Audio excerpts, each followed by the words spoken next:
Hey guys, I'm driving down the road. I apologize if I keep looking up and down. For some reason, I just checked my profile on YouTube and I was watching some of the old videos I used to make. And the last one I made was a long time ago, mostly about, withdrawal symptoms and stuff like that. Somebody asked me for an update video, and I wanted to make myself available, for comments if anybody has any questions or anything about Suboxone withdrawal or what I went through or what I struggle with now. I'll make sure I pay attention to the comments because there was a lot of questions and I missed them all, and I apologize for that. A lot of times you don't see update videos. People just kind of fizzle away. Either they move on with their life or unfortunately they'll go back into addiction. I've been clean 2.5 years. That's not to say I haven't struggled. I can't really say I've been clean 2.5 years, to be 100% honest. I have slipped up here and there. The most important thing is just not to go all the way back in.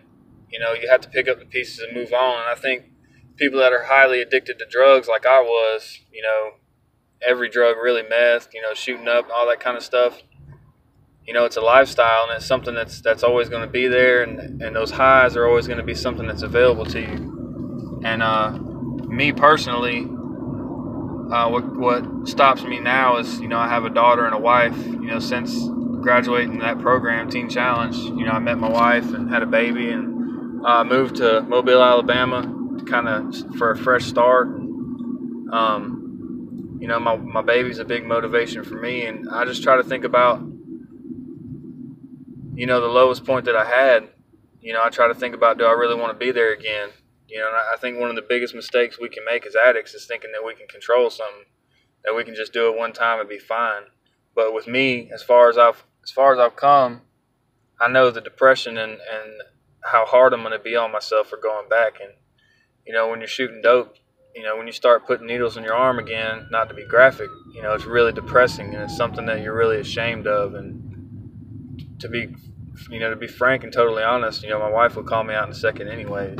She has the same past I do, and that can be a dangerous thing as well, as far as codependency and both of you slipping back into addiction. But we can talk to each other and we hold each other accountable, and it makes a big difference. So I've been off Suboxone 2.5 years. Feel fine now. I don't think my brain will ever be what it used to be, but I don't remember what it used to be before I started using, because I used for such a long time. I really don't know. Had some negative comments, and it's just funny how all you remember is the negative ones. You don't remember the positive ones. There was one guy who was in on me hard about my teeth and all kind of crazy stuff, and telling me I didn't know what I was talking about. And a couple other people had posted things about how far along they were, and he would just be real negative. His name was Sri Lanka or something like that. I don't know what his name is. It's just kind of a stupid name, but just don't let the negative comments and the negativity of other people influence what you got going on, because there's always going to be somebody that's trying to talk down, and there's always going to be people that troll these videos, and they claim they have friends that are addicts.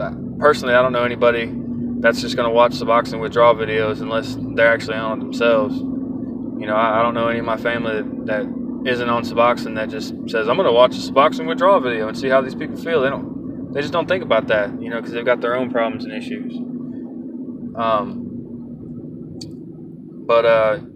I've struggled a few times, slipped a few times, but as of late, having my daughter, she's 7 months old, and having her dependent on me and me wanting to do everything in my power to give her the best life I can, knowing that might help her not have to go through the things that I went through. I don't want her to ever deal with anything that I went through, I want her to have the best life she can possibly have. So I know that her daddy being clean and being around is maybe a better chance of her not to use.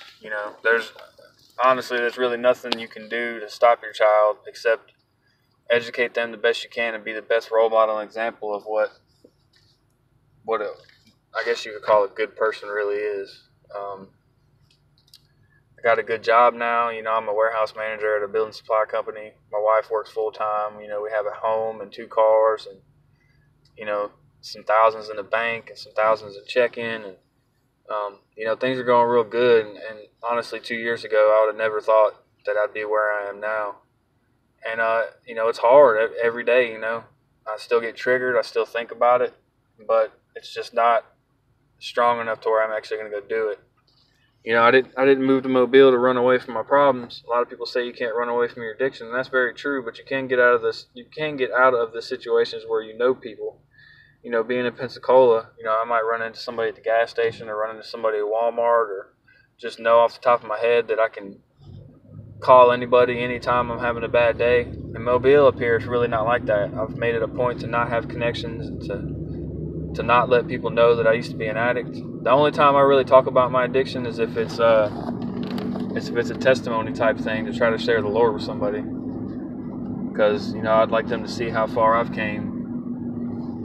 And, you know, you open up that door and they ask how you did it and how you came so far, and then you open up that door to talk about the Lord with them. So that's the only time I really am open about my addiction. It's immediately followed by the fact that, you know, God helped me to come through it. God protected me through it for a reason. You know, I didn't die, I didn't overdose, and, you know, I believe there's a reason for that, you know, because I've had so many friends that have died and have overdosed throughout the years. And as far as symptoms now, you know, I've got a restless leg thing going on. You know, it's kind of like electric volts going through my legs. I think it's something that I've always had, and I think the opiates, being on them for so long, masked it. And since getting off, you know, I've noticed I have trouble sleeping at night. My legs will kick, and my wife will say something about it. And you know, you got to share a bed when you're married, and I think that's the stupidest thing ever. I think everybody should have their own bed. I'm not a fan of co-sleeping, but it's part of being married. It's my least favorite part. But anyways, I was able to get medication from the doctor for that. Take Neurontin for that, and just, you know, one pill at night. And, it's nothing that I abuse or anything like that. It's just, as far as updates go, you know, I feel great. You know, life is good, and, you know, I'm not super happy all the time, and I don't have super energy all the time. And that's the thing about being on Suboxone, is you feel like you can do anything, and you feel like you have all the energy in the world, but that's just not realistic. You have to realize that life has ups and downs, and you know, certain things happen, and certain days you're not going to feel so good, and certain days you are going to feel good. You know, you have to find things in your life that you love and cherish, that give you that natural endorphin rush. You know, because what we did was we would find substances that gave us that fake endorphin rush, fake dopamine. You know, it floods your brain with dopamine. That's not how your brain's designed. It's designed to get a little bit at a time as a reward system. But we've corrupted that reward system and turned it into I can take this substance and get a super duper heavy flow of endorphins, and then for the next week I'm sad and depressed when I don't have that thing. So it keeps us going back.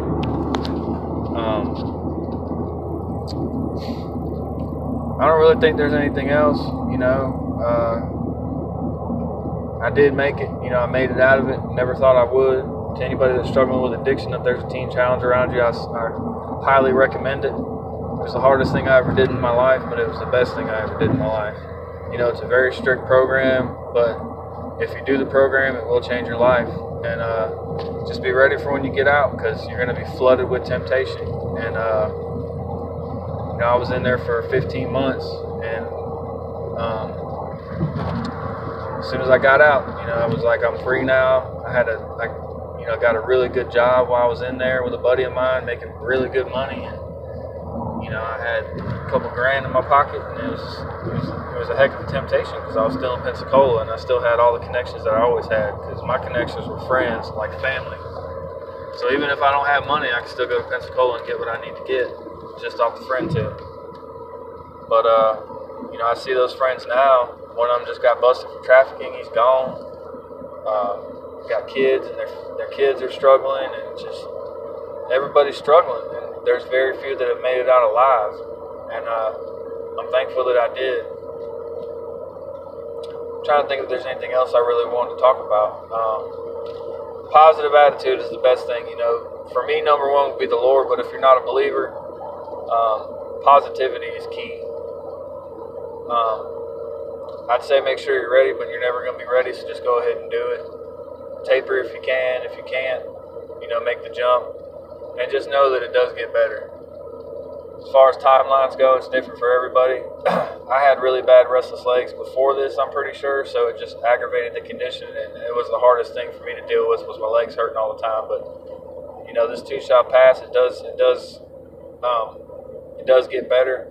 If you have a doctor that can help you with some things to help you sleep, and you can do it responsibly, I suggest that.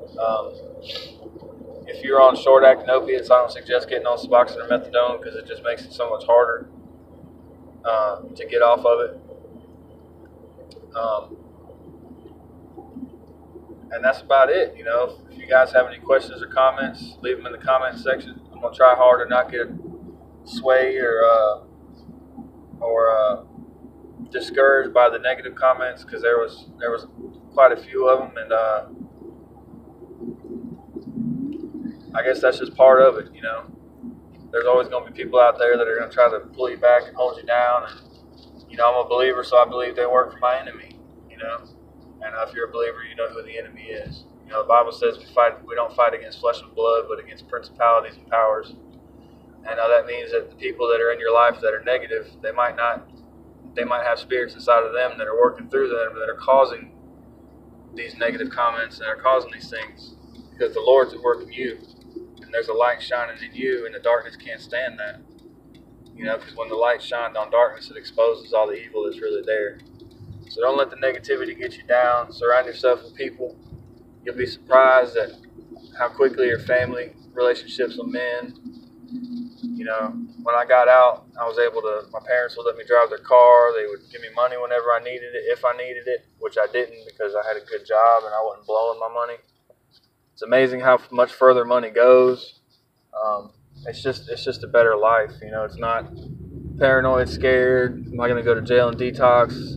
Any of these things. You know, it's a peaceful life and it's a good life. And I thank the Lord that I have it. And I thank the Lord that He saw fit to have mercy on me and to provide me a way of escape. You know, the Bible says, no temptation is overcoming you except which as is common to man. But God is faithful, who will never allow you to be tempted beyond what you are able, but with temptation will provide you a way of escape that you may be able to bear it.